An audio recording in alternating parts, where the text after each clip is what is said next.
성경에는 기독교 신앙의 핵심을 상징하는 두 개의 매개체가 등장합니다.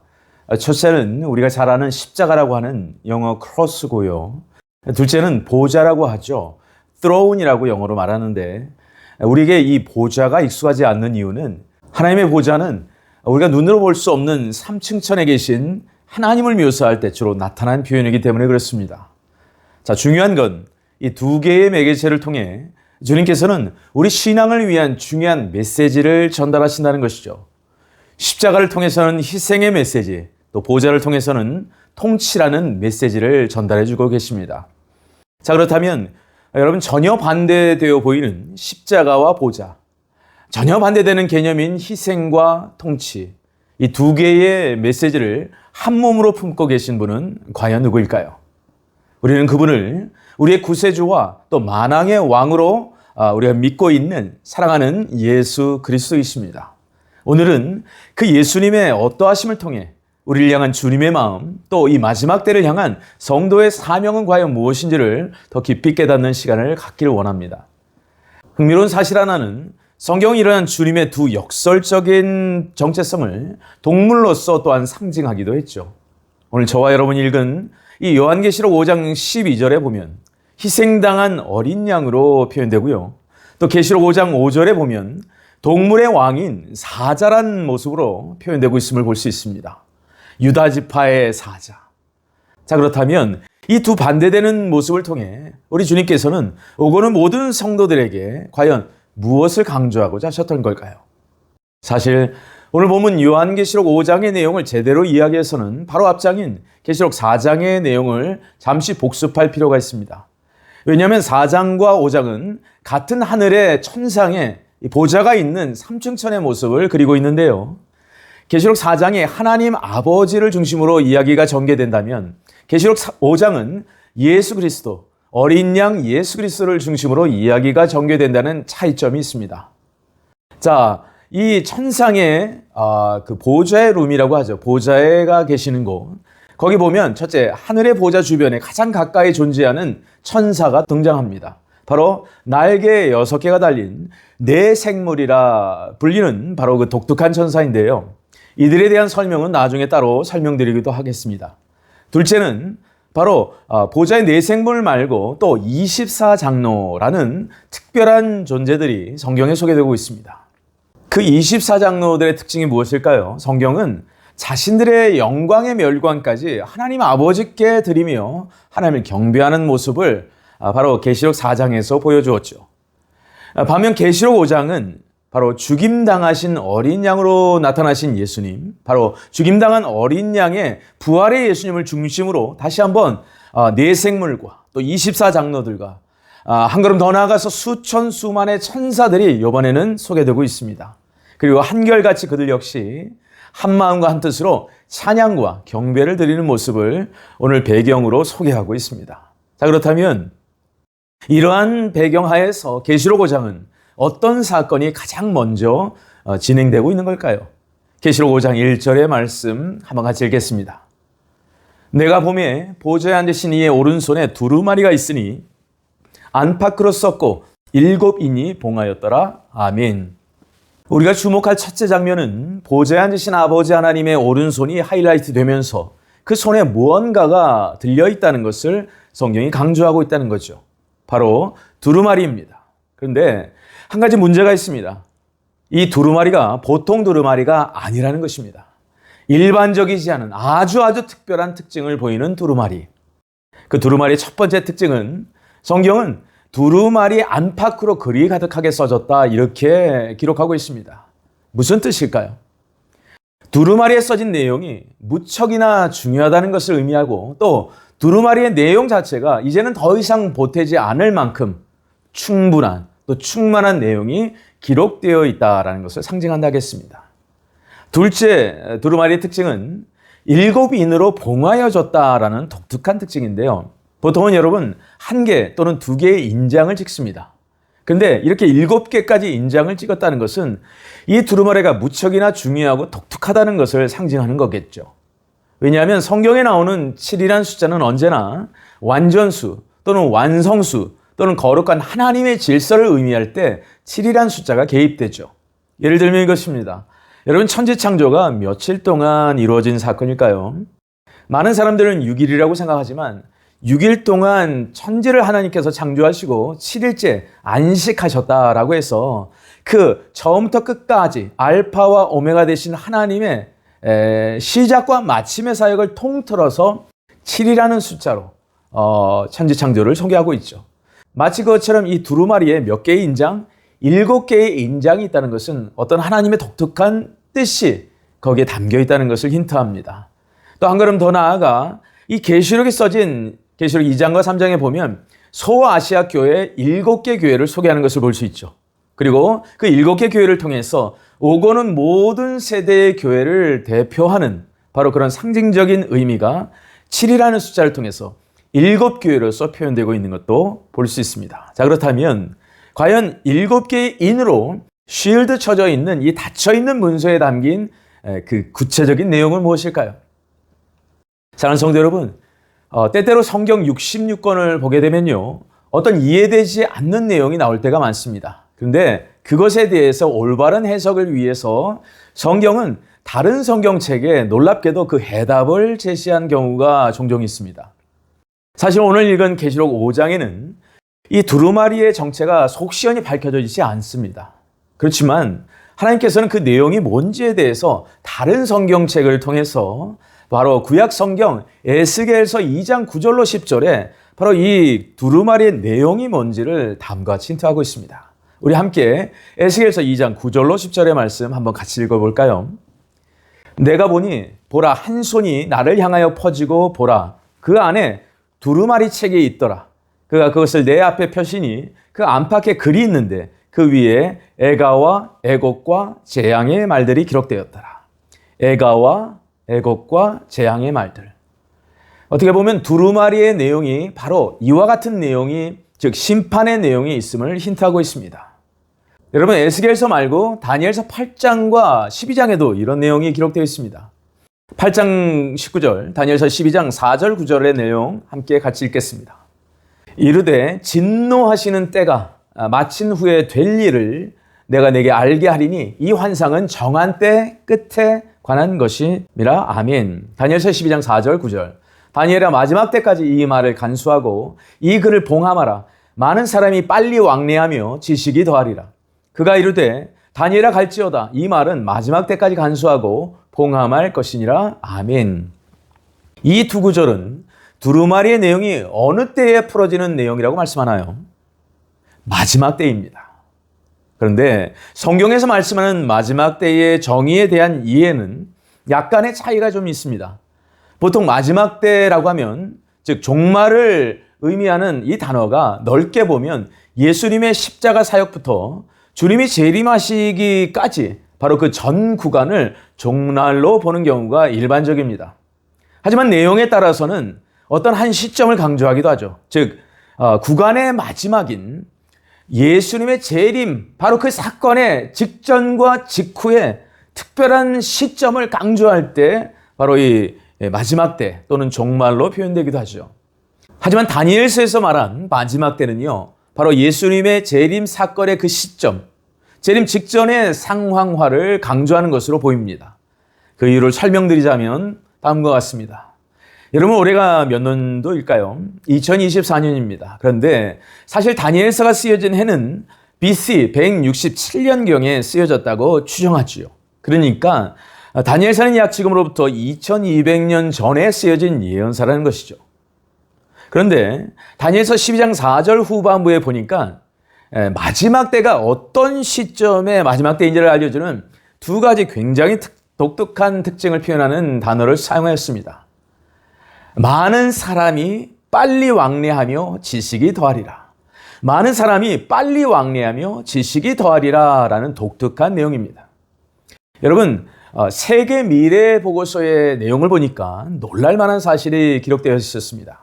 현재 2024년도 세계에서 가장 빠른 여객기의 속도와 이름을 살펴보니까 속도는 마하 1.7로서 전투기의 속도와 맞먹습니다. 그리고 그 이름은 Boom Overture라는 여객기입니다. 바로 이 여객기의 능력에 근거해서 인천에서 LA까지 그 속도를 계산해 보니까 대략 4시간 32분 만에 주파한다는 결과가 나왔습니다. 여러분, 아침에 LA에 갔다가 점심 먹고 저녁 때 올 수 있는 세상이 되었다는 것입니다. 2200년 전에 다니엘은요, 바로 이 장면을 보았다 볼 수 있습니다. 빨리빨리 왕래하는 시대. 바로 그것을 마지막 때의 가장 큰 특징으로 다니엘은 기록하였던 것이죠. 자, 그런데 단지 빨리 왕래한다는 것이 몸만 빨리 움직이는 것을 말할까요? 10년 전까지만 해도 우리는 빨리 왕래한다는 것을 몸만 움직이는 것으로 생각했습니다. 그렇지만 코로나19를 겪고 나서는 또 하나의 개념이 우리에게 인지되었습니다. 코로나19를 거치면서 온라인 화상이 일상화가 되다 보니까 빨리 왕래한다는 것의 지평, 그 의미의 지평이 굉장히 확장되는 것을 우리가 알게 된 것이죠. 화상으로 우리의 대화나 무역이나 교육이나 모든 것들이 빨리빨리 소통하고 공감하고 바로 교통하는 빨리 왕래하는 시대가 되었던 것입니다. 또 하나가 있습니다. 요사이 양자역학 컴퓨터가 출현을 했는데요. 지금까지 세상에서 가장 빠른 컴퓨터를 슈퍼컴퓨터라고 합니다. 근데 그 슈퍼컴퓨터가 완료하는데 약 10,000년이 걸리는 어떤 계산 작업이 있다고 쳤을 때 바로 이 양자 컴퓨터가 200초 만에, 단 200초 만에 달성했다는 보고서가 있습니다. 엄청나게 빠른 것이죠. 즉, 수백만 배가 빠르게 되는 바로 이 시대가 이르렀다는 것입니다. 또 챗 GPT라고 하는 생성형 사전학습 변환기가 상용화되면서 모든 일의 왕래가 더욱 신속해졌습니다. 일론 머스크는 어떨까요? 그는요, 뇌에 칩을 심어 넣은 시도를 끊임없이 하면서 이제 공부하지 않아도 지식 정보가 전수가 되는, 빨리 전달이 되는 뇌 컴퓨터 인터페이스의 뉴럴링크 시대를 앞두고 있다라고까지 선언하기도 했죠. 물론 이것은 통제 시스템이라는 적그리스도의 아주 좋지 않은 도구로 사용될 가능성도 있지만 어쨌든 다니엘서에 나온 그 빨리 왕래한다는 의미가 이렇게까지 확장될 줄은 몰랐습니다.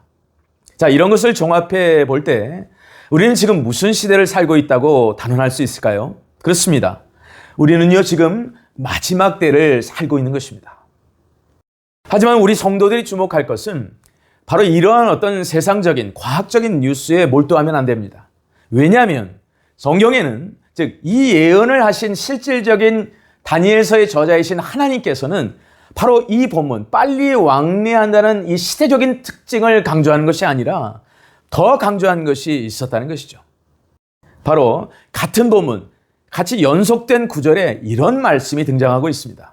우리 다 함께 다니엘서 12장 3절의 말씀 같이 읽겠습니다. 이것이 바로 마지막 때에 주님께서 진정으로 주목하시는 특징이라는 것이죠. 지혜 있는 자는 궁창의 빛과 같이 빛날 것이요, 많은 사람을 옳은 대로 돌아오게 한 자는 별과 같이 영원토록 빛나리라. 아멘.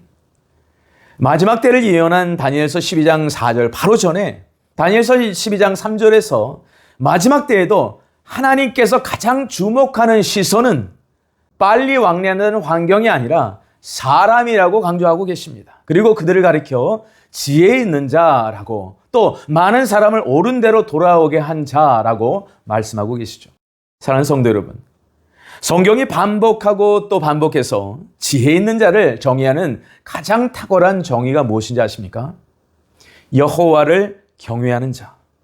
여호와를 경외하는 자가 지혜 있는 자의 가장 탁월한 정의입니다. 결국 마지막 때에 주님께서 가장 주목하시는 것은 누구입니까?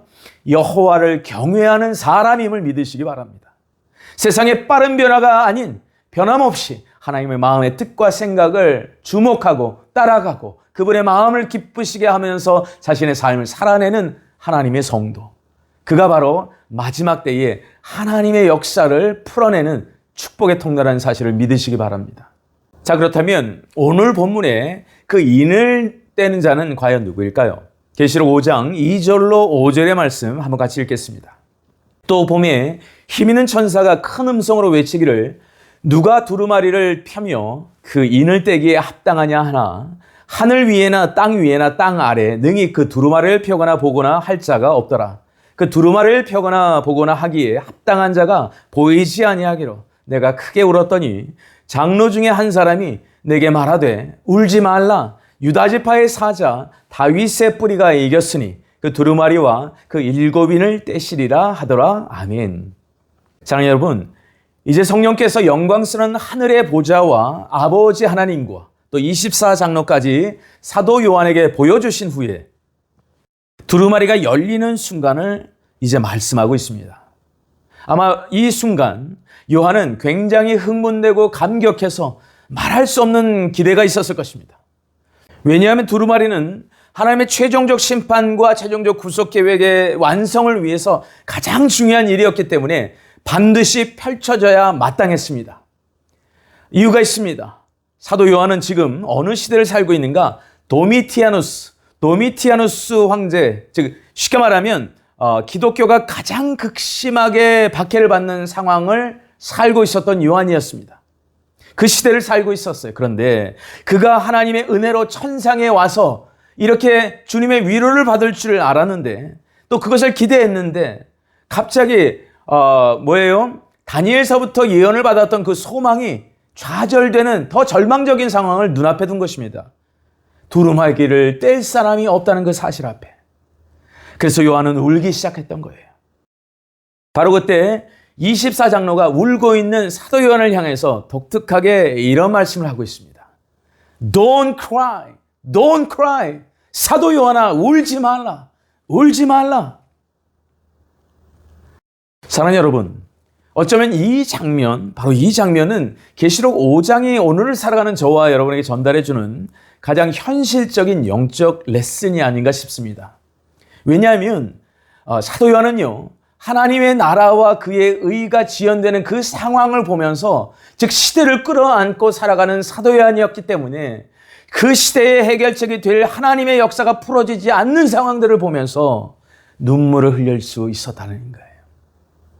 여러분, 한 시대를 위해서 여러분 눈물을 흘리면서 기도해 보셨습니까? 여러분, 한 나라를 위해서 눈물을, 애통을, 통곡을 하면서 기도해 보셨습니까? 사도 요한은 지금 시대를 끌어안고 바로 그 눈물을 흘리고 있는 상황이었던 거예요. 어쩌면 이것이 바로 사도 요한의 흘리는 눈물을 통해서 이 시대를 사는 참된 성도들에게 주시는 첫 번째 메시지가 아닌가 싶습니다. 시대를 향해서 눈물 흘리시는 사람, 교회를 향해서 눈물 흘릴 수 있는 하나님의 성도. 또 하나 24장로는 주 예수 안에서 믿음의 형제인 요한의 눈물 앞에 그냥 있지 않았습니다. 24장로가 뭐라고 말씀했나요? Don't cry. 울지 말라. 즉 위로의 말씀을 전했다는 것입니다. 표현했다는 거예요. 저는 저와 여러분이 이 시대를 살아가면서 눈물 흘리고 있는 정말로 이 시대의 성도들을 향해서 같이 눈물을 흘릴 수 있는 형제와 자매로 바로 그런 24장로의 위로의 격려자가 되시길 주님으로 축원합니다. 바로 이런 사람도 필요한 것입니다. 마지막 때는. 이제 24장로는 사도 요한에게 우리 주님의 정체성을 이렇게 독특하게 표현하기 시작합니다. 유다 지파의 사자 다윗의 뿌리이신 우리 주님께서 그 인을 떼실 것이다. 할렐루야. 여러분, 이 소리에 자신의 눈을 들어본 요한은 한 어린 양이 누구도 가져가지 않는 봉함된 두루마리를 가져가는 걸 보게 됩니다. 근데 중요한 건 그 어린 양이 다름 아닌 예수님이 쓴 것을 즉각적으로 사도 요한은 알았습니다. 왜 그랬을까요? 그 어린 양은 상처 하나 없는 어린 양이 아니었기 때문이에요. 그 어린 양, 천상에서 본 그 어린 양은 죽임당한 어린 양으로 나타났기 때문입니다. 그것은 분명 십자가에서 죽으심을 당할 때 손에 박힌 못자국과 창에 뚫린 옆구리의 상처의 흔적을 그대로 가진 예수님이셨던 거예요. 우리 다 함께 계시록 5장 6절로 7절의 말씀 함께 같이 읽겠습니다. 내가 또 보니 보좌와 네 생물과 장로들 사이에 한 어린 양이 서 있는데 일찍이 죽임을 당한 것 같더라. 그 어린 양이 나와서 보좌에 앉으신 이의 오른손에서 두루마리를 취하시니라. 아멘. 사랑하는 여러분, 예수님께서는 십자가에서 3일 만에 부활하셨습니다. 그리고 제자들 앞에 나타나셨을 때 영광스러운 부활의 몸으로 상처 하나 없이 변화되어 계셨죠. 하지만 두 가지를 그대로 남겨두셨습니다. 손가락의 못자국과 옆구리에 창자국이었죠. 그래서 요한복음 20장 27절에는 도마에게 손을 내밀어 옆구리에 넣어보고 의심하지 말고 믿으라고까지 주님께서 말씀하십니다. 때문에 요한은 죽임당한 그 어린 양이 구세주 예수님인 것을 대번에 알 수 있었죠. 하지만 저는 이 장면을 깊이 묵상하면서 한 가지 제 마음속에서 떠오르는 의문이 있었습니다. 왜 그 임봉을 떼시는 그분의 모습이 부활하신 사람으로서의 주님으로 나타나셔도 괜찮은데 왜 굳이 죽임당한 어린 양으로서 나타나셔야만 하는가라는 의문이었습니다. 왜냐하면 부활하셔서 제자들 앞에 나타나신 모습도 이전에도 인자의 모습이었잖아요. 그러니까 이 말씀을 묵상하고 또 묵상하는 가운데 성령께서 깨닫게 하신 하나의 새로운 깨달음이 새롭게 다가왔습니다. 왜 봉함된 책이 마지막 때에 열린다고 했을 때 죽임당한 인자가 아닌 죽임당한 어린 양으로 보여주신 그 이유는 아직 영적인 눈을 뜨지 않는, 아직 영적인 눈을 뜨고 있지 않은 오늘날의 유대인의 민족적인 회심과 회복을 위해 남겨두셨다라는 깨달음이었습니다. 이것이 무슨 말인가? 여러분, 우리 이방 교회들은 어린 양 하면요, 가장 먼저 연약하고 착한 순결한 존재의 이미지를 떠올립니다. 예수님의 이미지를 떠올리죠. 그런데 이 단어는 우리가 생각하는 것만큼 유대인들에게는 그렇게 호락호락 가벼운 존재가 아닙니다. 어린 양이. 이스라엘 백성들에게는요, 어떤 이미지가 가장 먼저 떠오를까요? 즉각적으로 홍해 바다를 건너기 직전에 임방과 문설주의 그 양의 피를 바름으로 6월절 죽음의 영이 지나가게 됨으로 말미암아 이집트의 재앙이 결코 유대민족에게, 이스라엘 백성들에게 결코 침범하지 못하고 민족 전체를 구원하는 어마어마한 사건과 연동되게 되는 이미지입니다. 그러니까 어린 양이라고 하는 이 단어가 유대인들에게는 민족을 구원하는 역사와 직결되는 사건으로 다가온다는 것이죠. 그뿐이 아닙니다. 우리 이방교회는 단 한 번도 여러분 어린 양의 각을 떠서 양의 목을 따고 피를 흘려 대속의 제물로 바치는 제물을 크리스찬 중에 드려본 적이 있습니까? 없습니다. 하지만 유대인들에게는 대제사장이 어린 양 한 마리에 손을 얹고 죄를 전가하기도 하고요. 그래서 민족의 죄를 대신하는 그런 속죄 제물의 존재로 인식됩니다. 각인됩니다. 그것이 어린 양이죠. 저는 바로 이 계시록 5장이 마지막 때 신약 성경을 유대인에게 건네주며 복음을 전도할 때, 즉 유대인 선교를 할 때 어쩌면 보면 가장 능력 있고 효과적인 복음 전파의 말씀이 되지 않을까 생각합니다. 왜냐하면 그들 앞에 죽임당한 어린 양으로 계시될 메시아 예수아가 바로 이 어린 양인 것을 깨닫기 때문에 그랬습니다. 사랑하는 성도 여러분, 지난 20년 동안 이스라엘 리포트와 더 크리스천 센츄리의 통계 분석을 조사해 보았습니다. 한 가지 중요한 사실 하나를 발견하게 되었습니다. 그것은 바로 유대인 선교를 하는데 우리 한국교회를 비롯한 이방 교회가 유대인 선교라는 복음화 수용률이 말이죠.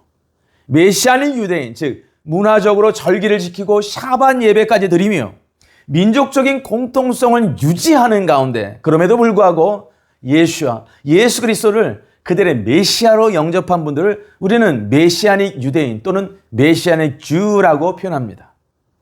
그들이 복음을 유대인에게 전했을 때 우리 이방 교회가 전하는 것보다 훨씬 더 5배 이상 복음화율이 높다는 결과가 나왔습니다.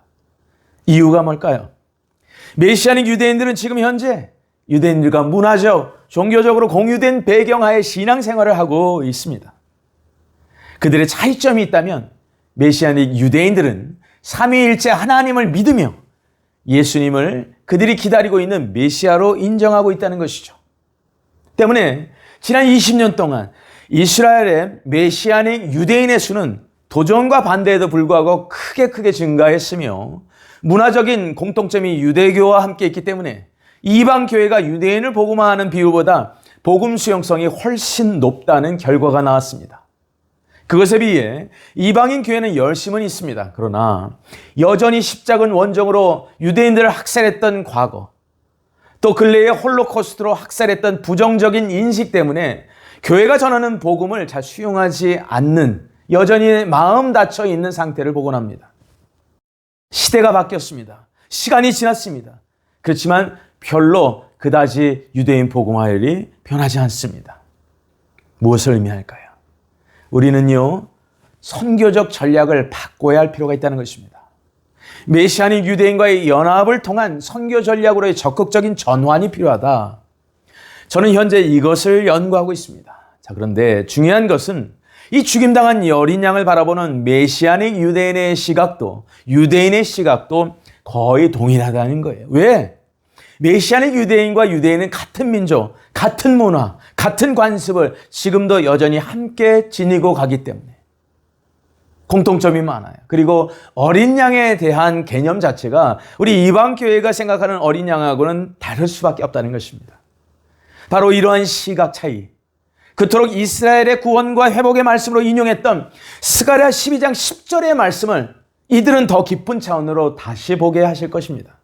스가랴 12장 10절은 이렇게 말씀합니다. 내가 다윗의 집과 예루살렘 주민에게 은총과 간구하는 심령을 부어주리니, 여기서부터 중요하죠. 그들이 그 찌른 바, 그를 바라보고 그를 위하여 애통하기를 독자를 위하여 애통하듯 하며 그를 위하여 통곡하기를 장자를 위하여 통곡하듯 하리로다. 아멘. 스가랴 12장 10절에 잘 이해가 되지 않았던 유대인들이 보기에는 이분이 누구인지는 잘 몰랐지만 바로 계시록 5장을 같이 넘겨주었을 때 바로 그 어린 양이 그 찌른 바 십자가에서 그들이 또한 십자가에 못 박혀 돌아가게 하신 예수 그리스도라는 것을 알게 된다는 것입니다. 그런 의미에서 오늘 계시록 5장 6절의 말씀과 연동될 때 그 찌른 바 그를 바라보고 그를 위하여 애통하시는 그 모습은 영적인 차원에서 바로 어린 양 예수 그리스도, 그들의 메시아로 받아들이지 않을까 싶습니다. 바로 주님께 돌아오는 그 영적인 전환, 영적인 알리야를 핵심 열쇠가 되는 이 죽임당한 어린 양, 여러분 믿으십니까? 이 죽임당한 어린 양이 저와 여러분들에게 계시되고 메시아의 유대인들에게 계시되고 유대인들에게 더욱더 활동성 있게 더욱더 활발하게 계시되기를 주님의 이름으로 축원합니다. 물론 그 모든 것이 유대인만을 위한 것은 아니죠. 우리는 그 죽임당한 어린 양을 십자가에 돌아가신 죽임당한 인자이신 예수님으로 받아들입니다.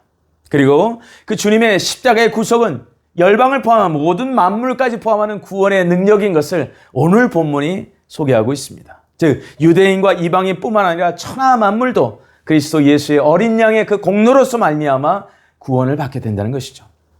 또 한 번의 완전수인 7을 사용해서 찬양하고 있는 모습을 보도록 하겠습니다. 우리 다 함께 계시록 5장 11절로 12절의 말씀 함께 같이 읽겠습니다.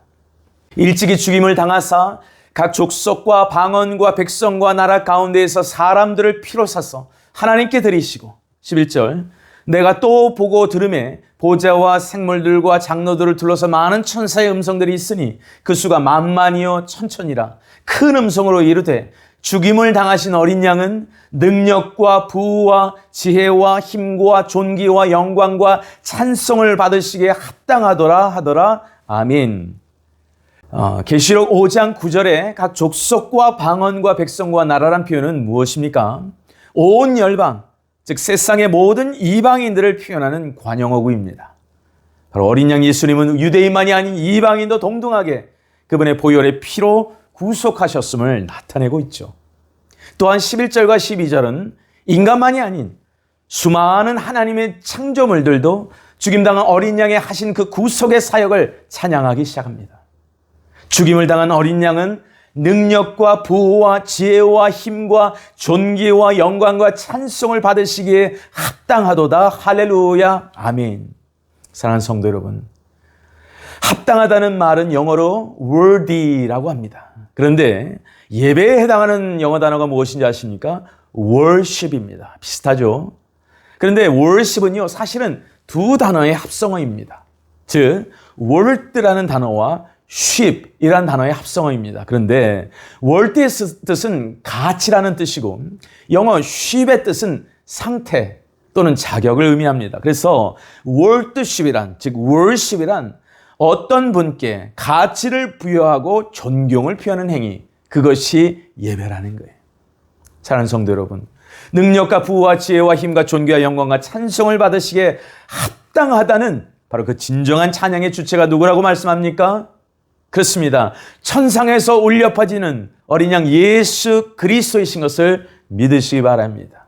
이 뜻이 하늘에서 이룬 것처럼 이 땅에서 이루어져야 할 줄로 믿습니다. 아멘. 우리 다 함께 계시록 5장 7절로 8절의 말씀 함께 같이 읽겠습니다. 그 어린 양이 나와서 보좌에 앉으신 이의 오른손에서 두루마리를 취하시느니라. 그 두루마리를 취하심에 네 생물과 24장로들이 그 어린 양 앞에 엎드려 각각 검은 고와 향이 가득한 금 대접을 가졌으니 이 향은 성도의 기도들이라. 아멘. 여러분, 검은 고는 하프입니다. 이것은 찬양을 의미하죠. 성경을 통해 우리가 깨닫는 분명한 사실 하나는 하나님께 가까이 있는 존재들이나 하나님과 친밀한 사람들의 공통된 특징 하나가 있습니다. 무엇입니까? 하나님을 경배하는 예배자라는 거예요. 가까이 있는 사람들은 하나님을 예배하게 되어 있다는 거예요. 여러분, 하나님을 전심으로 사랑했던 다윗 역시 세대를 뛰어넘는 예배자였습니다. 그는 이런 찬양을 드렸죠. 내가 여호와께 바라는 한 가지 일, 그것을 구하리니 그 내가 내 평생에 여호와의 집에 살면서 여호와의 아름다움을 바라보며 그의 성전에서 사모하는 그것이라. 아멘. 다윗의 이 기도는요, 오늘 계시록 5장에서의 천상에서 어린 양 예수를 찬양했던 모든 존재들의 모습 속에서 똑같이 발견됩니다. 여러분에게 바로 이 한 가지 일이 여러분의 평생을 이끌어가는, 그래서 예배가, 월십이 하나님의 사랑의 깊이를 더하고 그 하나님을 전심으로 사랑하는 가운데 그 하나님의 사랑과 영광을 흘려보내는 참된 사랑의 통로, 선교의 통로, 축복의 통로, 그리고 기도의 재단이 되시길 주님의 이름으로 축원합니다. 우리가 놓치지 말아야 하는 또 하나의 영적인 비밀이 있습니다. 어린 양께 드린 향이 가득한 금 대접입니다. 성경이 성경을 직접 풀어주는 이 향의 정체는 무엇이라고 말합니까? 성도의 기도. 바로 성도의 기도가 이 향이라고 말합니다. 사랑하는 여러분, 모든 종교는 기도를 합니다. 기도 없는 종교 없습니다. 그러나 그들의 기도와 성도의 기도가 다른 것이 무엇인지 아십니까? 그들은요, 자신의 이익과 풍요와 궁극적으로 자신의 안전을 위해서 기도합니다. 그러나 성도의 기도는 무엇일까요? 오고는 모든 세대 가운데 계시록 5장 8절이 증거하고 있는 한은 성도의 기도는 누구를 향해? 어린 양을 향해 드리는 기도라는 거예요. 어린 양. 그래서 우리의 기도는 종착지가 내가 아닌 겁니다. 우리의 기도는요, 하나님을 바라보는 거예요. 하나님의 마음을 송축하는 거예요. 하나님의 계획에 순종하는 거예요. 하나님께 연합하고자 하는 바로 그 기도, 그게 성도의 기도입니다. 그래서 어린 양 앞에 제대로 나아가는 우리는요, 경배자가 될 수밖에 없고 기도자가 될 수밖에 없는 것입니다. 두 번째, 이 기도에 놀라운 비밀이 있습니다. 성도라 불리는 모든 사람들의 기도가 하늘로 상달되고 하늘의 한 장소에 다 모이게 된다는 놀라운 사실. 여러분, 어린 양을 사모하며 드리는 기도를 하는 순간 우리는 한 곳에서 만나게 되는 거예요. 성경이 증거하는 바 하나님의 제단 앞에 있는 금향로, 금대접에 우리의 기도가 쌓이고 우리의 기도가 만나는 거예요. 거기에는 종교개혁자 칼빈의 기도도 있을 것이고 주기철 목사님의 기도도 있을 것이고 모세의 기도, 바울의 기도, 조지 위필드의 기도도 있을 것입니다. 그래서 우리의 기도는 나만을 위한 기도가 될 수 없습니다. 어린 양께 드리는 기도 자체는요, 세대를 초월한 그리스도의 공동체, 하나님의 백성의 공동체의 기도가 될 수밖에 없다라는 거예요. 그래서 이렇게 금향로에 쌓인 기도는 그것으로 끝나는가? 아니요, 그렇지 않습니다. 놀랍게도 오늘 계시록 5장에 증거하는 바, 오늘 봉인되었던 두루마리 속에 담긴 그 심판의 내용, 사탄과 적그리스도를 멸망시킬 세상을 심판하는 그 심판의 도구로서 우리의 기도가 사용된다는 거 아십니까? 우리 계시록 8장 3절의 말씀 한번 같이 읽도록 하겠습니다. 또 다른 천사가 와서 제단 곁에 서서 금향로를 가지고 많은 향을 받았으니 이는 모든 성도의 기도와 합하여 보좌 앞 금제단에 드리고자 함이라. 향연이 성도의 기도와 함께 천사의 손으로부터 하나님 앞으로 올라가는지라. 천사가 향로를 가지고 제단에 불을 담아다가 땅에 쏟음에 우레와 음성과 번개와 지진이 나더라. 아멘. 자, 무슨 뜻일까요? 지금까지 드렸던 성도의 기도는 어떻게 되나요?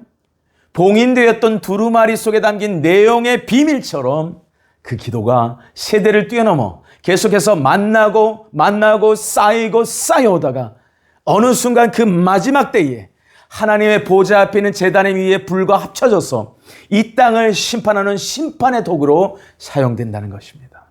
그것을 어떻게 표현하냐면 우레와 음성과 번개와 지진으로 나타난다는 거예요. 그러면서 8장 6절 이하부터 7개의 나팔 재앙이 이 땅에 쏟아지는 놀라운 내용이 전개가 됩니다. 즉 우리의 기도를 통해서 심판의 문을 열렸던 것이 구체적으로 나팔 심판을 통해서 이 땅을 심판하는 사건이 벌어지게 된다. 사랑하는 성도 여러분, 이것은 무엇을 뜻하나요? 결국 마지막 때의 전쟁은 기도의 전쟁이 될 거라는 거예요. 마지막 때의 전쟁은 경배의 전쟁이 될 거라는 거예요. 마지막 때의 전쟁은 사탄과 적그리스도의 세력을 물리치는 진리의 전쟁이 될 거라는 것입니다. 믿습니까? 사랑하는 성도 여러분. 그러니까 우리가 추구하고 강조하는 5가지 우리 예수님의 정체성이 주는 영성이 있습니다. 그것은 바로 성도 게더링 교회에서 드리는 모든 5가지 영성과 동일합니다. 신랑 되신 주님을 기다리는 신부의 영성입니다. 이건요, 바로 하나님과 친밀함을 추구하는 사랑의 영성입니다. 둘째는 오늘 계시록 5장에 증언하고 있는 검은고와 금양로의 찬양과 기도의 영성이죠. 이것은요, 양각 나팔의 영성입니다. 하나님의 소리를 통해서 하나님의 뜻에 동의하는 바로 그 소리, 기도의 영성입니다. 셋째는 왕으로 오시는 예수님의 그 대로를 수축하는 이 땅에서의 하나님의 군대의 영성입니다. 넷째는 이사갈 지파의 영성으로서 영적인 계시를 통해서 하나님의 뜻과 계획과 목적과 마음을 보여주신 저와 여러분에게 주시는 지혜와 계시형을 통해 선포되는 바로 그 말씀, 선지자의 영성입니다. 그리고 그 무엇보다 우리를 대속하신 대제사장으로서의 어린 양 예수님을 따라가는 십자가의 영성입니다. 이 모든 것이 합쳐져서 이스라엘 사명을 감당하고 다음 세대를 세우는 차세대 교육의 사역을 런칭하고 24시간 하늘의 예배를 땅에 풀어내는 예배와 기도의 영성을 흘려보내는, 그리고 무엇보다 온 열방의 땅끝까지 복음을 전하여서 기업의 영광의 풍성함을 할라에서 백두까지, 백두에서 시온산에 이르는 바로 그 주의 대로를 수축하는 사역인 것입니다. 말씀을 마무리하면서 다시 한번 오늘 말씀에서 주신 특별한 메시지 중에서도 한 가지를 기억하셨으면 좋겠습니다. 지금까지 서구 교회와 이방 교회의 방식으로 답보 상태에 빠졌던 유대인 선교는 변화될 필요가 있다는 것입니다. 그 궁극적인 절정은 복음을 전파하는 것이겠지만 홀로코스트로 인한 그들의 마음의 상처를 위로해야 될 필요가 있습니다. 근데 그것에 대한 영적 해답이 무엇일까요? 바로 어린 양. 그들이 어린 양을 특별하게 생각하는 바로 그 어린 양에 대한 계시록 5장을 통한 내용이 유대인을 구원하는 우리의 기도와 합쳐져서 새로운 선교적 노력과 열매로 사용받게 되는 새로운 통찰이 다시 한번 그들에게 전달되게 기도하는 것입니다.